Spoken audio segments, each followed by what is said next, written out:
1800 hours Pakistan Standard Time. Assalamu alaikum. This is Radio Pakistan. The news read by Friha Hassan. First, the headlines.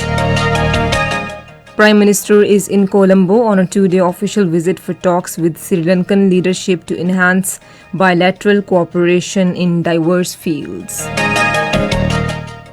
President has emphasized on further strengthening Pakistan's ties with Uzbekistan in all areas of mutual interest. Pakistan has urged international community to play its role to address systematic violence against women in Indian illegally occupied Jammu and Kashmir. The United Nations has expressed deep concerns over arbitrary use of draconian laws against human rights defenders and journalists in Indian illegally occupied Jammu and Kashmir. European Union foreign ministers have agreed to impose sanctions on Myanmar's military over its coup earlier this month. In PSL 6, Multan Sultans will take on Peshawar Zalmay in Karachi today. And now the news in detail.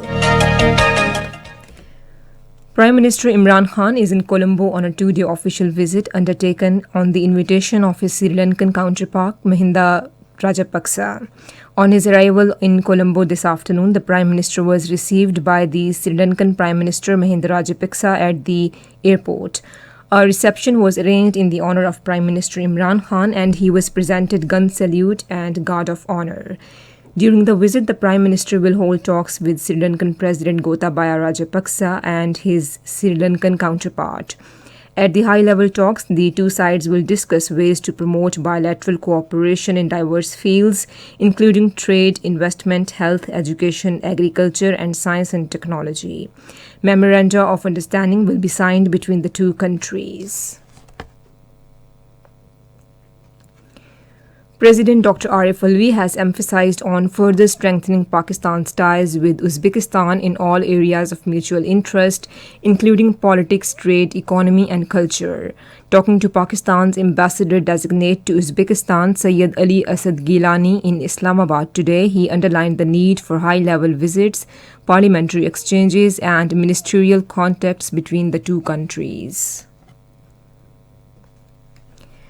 Pakistan has urged the international community to play its role to address the systematic violence against women in Indian illegally occupied Jammu and Kashmir.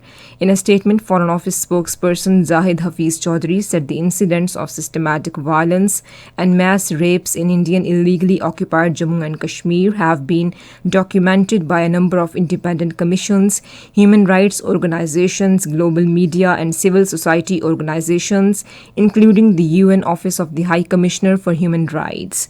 He said, "Today we sadly remember the horrific incident of mass rape of Kashmiri women in Kunan and Poshpura villages of IOJK on this day in 1991. He said the fateful day continues to remain a scar on collective memory of the international community. The spokesperson said lack of accountability of perpetrators and absence of justice for victims continue to define India's deliberate disregard for rule of law and human rights. Naval Chief Admiral Muhammad Amjad Khan Niazi has reiterated Pakistan Navy's resolve to ensure seaward defense and to safeguard national maritime interests of the motherland at all costs.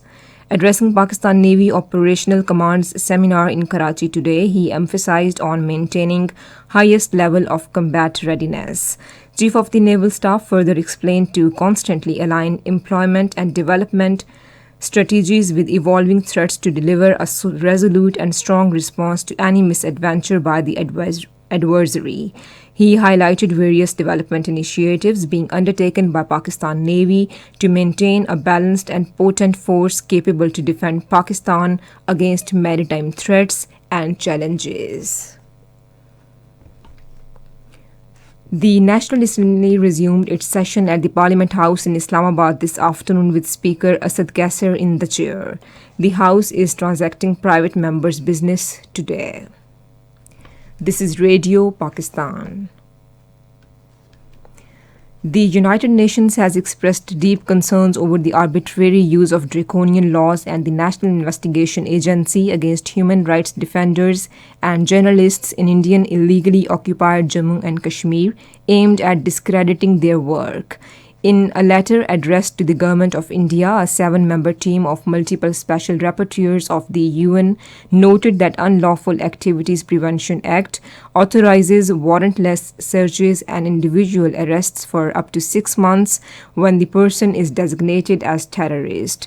The rapporteurs further noted that use of Unlawful Activities Prevention Act is to regulate activities of human rights defenders and journalism, and that New Delhi has employed its counter-terrorism financing oversight powers in a broad and arbitrary manner.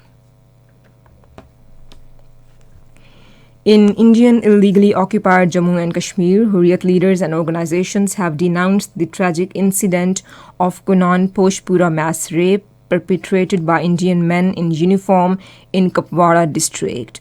According to Kashmir Media Service, on the night of 23rd Feb 1991, terrorists of Indian Army in uniform entered the houses in Kunan Poshpura village and gang raped around 100 women from 8 to 80 years old without any shame. APHC General Secretary Maulvi Bashir Ahmed, in a statement issued in Srinagar today, deplored that India had denied access to international human rights organizations to the occupied territory to probe the shameful act. The European Union foreign ministers have agreed to impose sanctions on Myanmar's military over its coup earlier this month. In a statement in Brussels, the EU foreign ministers said they are ready to adopt restrictive measures against Myanmar military. Meanwhile, the U.S. Treasury Department's Office of Foreign Assets Control said in a statement that it has imposed sanctions on 2 more generals involved in military coup in Myanmar. The death toll in the United States due to coronavirus is highest in the world, as 500,000 people have died of the pandemic since its outbreak. U.S. President Joe Biden, in his address to the nation, said, "As a nation, we cannot accept such a cruel fate. We have to resist becoming numb to the sorrow." The president and vice president and the spouses then observed a moment of silence outside the White House during a candlelight ceremony. NATO's annual Advanced Anti-Surface and Anti-Submarine Warfare exercise is underway off Italy's Sicily Island. According to the NATO's Maritime Command, the military drill, called Dynamic Manta 2021, will continue through 5th of next month. The command said 8 NATO allies are taking part in the exercise, including Belgium, France, Germany, Greece, Italy, Spain, Turkey, and the United States. It said the aim of the drill is to provide complex and challenging warfare training to the participants to enhance their interoperability and proficiency in anti-submarine and anti-surface warfare skills. And now, cricket. In the 5th match of Pakistan Super League 6, Multan Sultans will take on Peshawar Zalmi in Karachi today. The match will start at 1900 hours Pakistan Standard Time. And finally, the weather. Mainly cold and dry weather is expected in most parts of the country during the next 12 hours. However, cloudy weather with chances of rain snowfall is expected in Upper Khyber Pakhtunkhwa, Kashmir and Gilgit-Baltistan. Fog is likely to prevail over plain areas of Punjab during morning hours. And to end the news, here once again are few of the headlines. Prime Minister is in Colombo on a 2-day official visit for talks with Sri Lankan leadership to enhance bilateral cooperation in diverse fields. President has emphasized on further strengthening Pakistan's ties with Uzbekistan in all areas of mutual interest. Pakistan has urged international community to play its role to address systematic violence against women in Indian illegally occupied Jammu and Kashmir.